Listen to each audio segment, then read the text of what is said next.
ETF index mutual funds నేర్చుకుని stock మార్కెట్లో రాణించాలనుకుంటున్నారా? వెంటనే ఈ నెంబర్కి కాల్ చేయండి. సుమన్ టీవీ ప్రేక్షకులకు నమస్కారం. పాన్ కార్డు మనందరికీ తెలిసిందే. ఇవాళ పాన్ కార్డు లేకుండా మనం ఏ ట్రాన్సాక్షన్ చేసే అవకాశం లేదు. ఆర్థికంగా ముఖ్యంగా బ్యాంకులకు వెళితే తప్పనిసరిగా బ్యాంక్ అకౌంట్ ఓపెన్ చేయాలంటే పాన్ కార్డు తప్పనిసరిగా ఉండాల్సిందే. దాంతోపాటుగా ఏదైనా ఆస్తులు మీరు పర్చేజ్ చేయాలన్నా పాన్ కార్డు తప్పనిసరిగా ఉండాల్సిందే. ఆర్థిక లావాదేవీల విషయంలో పాన్ కార్డు యొక్క అవసరం చాలా ఉంది. ఈ పాన్ కార్డుని మిస్యూజ్ చేసినటువంటి వాళ్ళకి 10,000 రూపాయల జుర్మానా పడే అవకాశం ఉంది. అంతకు మించి కూడా శిక్షలు పడే అవకాశాలు కూడా ఉన్నాయి. ఏ సందర్భంలో పాన్ కార్డు మిస్యూజ్ అవుతుంది, ఏ సందర్భంగా పెనాల్టీలు శిక్షలు పడే అవకాశాలు ఉన్నాయి, దాని గురించి వివరంగా మనం తెలుసుకునే ప్రయత్నం చేద్దాం. ఒకటి, 2 పాన్ కార్డులు విడివిడిగా 2 నెంబర్లతో ఉండే పాన్ కార్డులు ఒకే వ్యక్తి కలిగి ఉండడం అనేది నేరం. అలా ఎవరైనా చేస్తే వాంటెడ్గా కావాలని 2 పాన్ కార్డులు ఉపయోగించినట్టయితే జరిమానా పడటమే కాకుండా 10,000 రూపాయలు మినిమం జరిమానా పడటమే కాకుండా క్రిమినల్ కేసులు కూడా బుక్ చేయడానికి అవకాశం ఉంది. అంటే వాంటెడ్గా ఇతను తప్పుదోవ పట్టించేసి ఇన్కమ్ ట్యాక్స్ సబ్మిషన్లో వాటిలో తనకి ఏ రకమైన ఇబ్బంది రాకుండా చూసుకోవడానికి ప్రయత్నం చేస్తున్నాడు, ట్యాక్స్ ఎగవేతకు పాల్పడుతున్నాడు అనేటువంటిది ఒక నేరం అతని మీద మోపడానికి అవకాశాలు ఉన్నాయి. రెండోది, మనకు అడ్రస్ చేంజ్ అయినప్పుడు చాలామంది ఏం చేస్తారంటే 2 అడ్రస్ల మీద, పాత అడ్రస్ మీద ఒక పాన్ కార్డు ఉంటే కొత్త అడ్రస్ మీద ఇంకొక పాన్ కార్డు అప్లై చేసుకునే ప్రయత్నం చేస్తారు. అది కూడా ఖచ్చితంగా తప్పు అవుతుంది, నేరం అవుతుంది. తర్వాత పాన్ కార్డు నెంబర్ తప్పించి చాలామంది బ్యాంక్ అకౌంట్లు ఓపెన్ చేసే ప్రయత్నం చేస్తారు. అలాగే ఇన్కమ్ ట్యాక్స్ రిటర్న్స్ ఫైల్ చేసేటప్పుడు కూడా దాంట్లోపల తప్పుడు అకౌంట్ నెంబర్ ఇచ్చే ప్రయత్నం చేస్తారు. ఆధార్ కార్డు లాంటి దాంట్లో కూడా ఒక్కొక్కసారి పాన్ కార్డు ఇచ్చేటప్పుడు నెంబర్ తప్పించే ప్రయత్నం చేస్తారు. ఇది తెలియక తప్పు జరిగినా తెలిసి తప్పు జరిగినా పెనాల్టీ మాత్రం 10,000 రూపాయల పైన పడే అవకాశాలు ఉన్నాయి.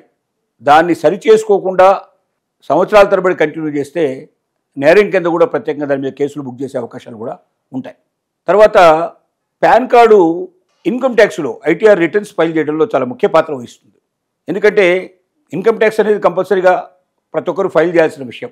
ఒక పాన్ కార్డు ఇప్పుడు మనం ఏమైనా పర్చేజ్ చేసినట్టయితే క్రెడిట్ కార్డు, డెబిట్ కార్డులో కూడా పాన్ కార్డు ఉపయోగిస్తారు. ఎక్కడ ఆర్థికంగా ట్రాన్సాక్షన్ మనకు ఆన్లైన్ ట్రాన్సాక్షన్ జరిగినా కూడా ఆ ట్రాన్సాక్షన్స్ అన్నీ పాన్ కార్డులోకి వెళ్ళిపోతాయి. ఇంకోటి, ఆధార్ కార్డుని పాన్ కార్డుని రెండింటిని కూడా అనుసంధానించాలి. అలా ఎవరైనా అనుసంధానించకపోతే అది కూడా పెనాల్టీ కింద పడే అవకాశం ఉంది. 10,000 రూపాయలు మినిమం జుర్మానా పడే అవకాశాలు ఉన్నాయి. కాబట్టి ఎవరైనా ఇప్పటిదాకా మీ ఆధార్ కార్డుని పాన్ కార్డుని రెండింటిని అనుసంధానించకపోయినట్టయితే వెంటనే ఆ పని చేసుకోవాల్సిన అవసరం ఉంది. లేట్ చేసినట్టయితే ప్రభుత్వం ఎక్కడ గుర్తించినా మీ మీద పెనాల్టీ ఆటోమేటిక్గా వేసేస్తుంది. ఎందుకంటే ఆధార్ ట్రాన్సాక్షన్స్ అన్ని పాన్ కార్డులో కనబడాలి, పాన్ కార్డ్ ట్రాన్సాక్షన్స్ అన్ని ఆధార్లో కనబడాలి. అప్పుడే ఏమవుతుందంటే ఆర్థిక లావాదేవీలన్నీ కూడా బయటపడతాయి. అలాగే ఇంకెక్కడైనా మిస్యూజ్ చేసేందుకు ప్రయత్నం చేసినా కూడా విషయాలు బయటపడతాయనే ఉద్దేశంతో ఈ పని చేస్తున్నారు. పాస్పోర్ట్ కావాలన్నా, మరొకటి ఏదైనా కావాలన్నా కంపల్సరీగా పాన్ కార్డు ఇవాళ ఉండి తీరాల్సిన పరిస్థితులు ఏర్పడుతున్నాయి. కాబట్టి పాన్ కార్డు యొక్క ప్రయోజనాలు చాలా ఎక్కువ. ఈ ప్రయోజనాలని కాపాడటానికి ముఖ్యంగా ఒక వ్యక్తి తన ఇష్టం వచ్చినట్టుగా స్వేచ్ఛాయుతంగా వెళ్ళిపోయి ప్రభుత్వానికి కట్టాల్సిన పన్నులు ఎగవేతకు కానీ, తప్పుడు పనులు చేసేవి తనకు సంబంధం లేదని తప్పించుకోవడానికి కానీ, మరొక రకంగా ఉండటానికి వీలు లేకుండా పాన్ కార్డు అనేదాన్ని చాలా సురక్షితంగా ఉంచేందుకు ప్రభుత్వం తప్పనిసరిగా తీసుకున్న ఒక నిర్ణయం ఇది. ఈ నిర్ణయం ప్రకారంగా ప్రతి ఒక్కరూ పాన్ కార్డు కలిగి ఉండాలి. 50,000 నుంచి 2 లక్షల రూపాయల ట్రాన్సాక్షన్ పైన ఏది చేసినా కూడా తప్పనిసరిగా పాన్ కార్డు ఉండాలి. బ్యాంకుల్లో మీరు 50,000 పైన కూడా మీరు ఏదైనా ట్రాన్సాక్షన్ చేయాలంటే మీ పాన్ కార్డు తప్పనిసరిగా ఉండి తీరాలి.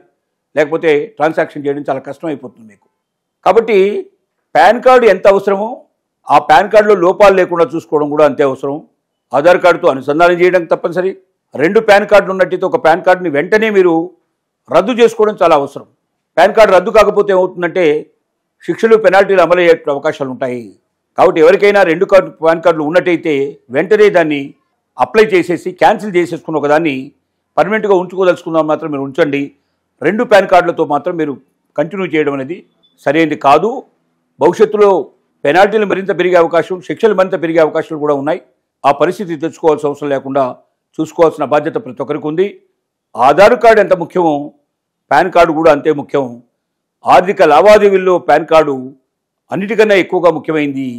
అది లేకుండా మీరు ఏ లావాదేవీలు చేయలేరు. ఆర్థిక లావాదేవీలు ముఖ్యంగా మీరు భూములు కొనుక్కోవడం కానీ, ఆస్తులు కొనుక్కోవడం కానీ, ఆస్తులు అమ్మేటప్పుడు కానీ కొనేటప్పుడు కానీ పాన్ కార్డు తప్పనిసరిగా ఉపయోగపడుతుంది. ఇన్కమ్ ట్యాక్స్ అప్లై చేయడంలో, ఇన్కమ్ ట్యాక్స్ని సబ్మిట్ చేయడంలో అది ఉపయోగపడుతుంది. అదే బ్యాంక్ ట్రాన్సాక్షన్ ఏది చేయాలన్నా, బ్యాంకులో అకౌంట్ ఓపెన్ చేయాలన్నా కంపల్సరీగా పాన్ కార్డు అవసరం ఉంది. భవిష్యత్తులో ఇంకా పాన్ కార్డు యొక్క ఉపయోగాలు బాగా పెరుగుతాయి. ప్రతి ఒక్కరూ పాన్ కార్డుని జాగ్రత్తగా ఉపయోగించుకోండి. పాన్ కార్డు వల్ల లాభాలు పొందండి. కానీ పాన్ కార్డుని మీరు మిస్యూజ్ చేసి పెనాల్టీలకి, శిక్షలకు గురి కావద్దని మనవి చేస్తున్నాం.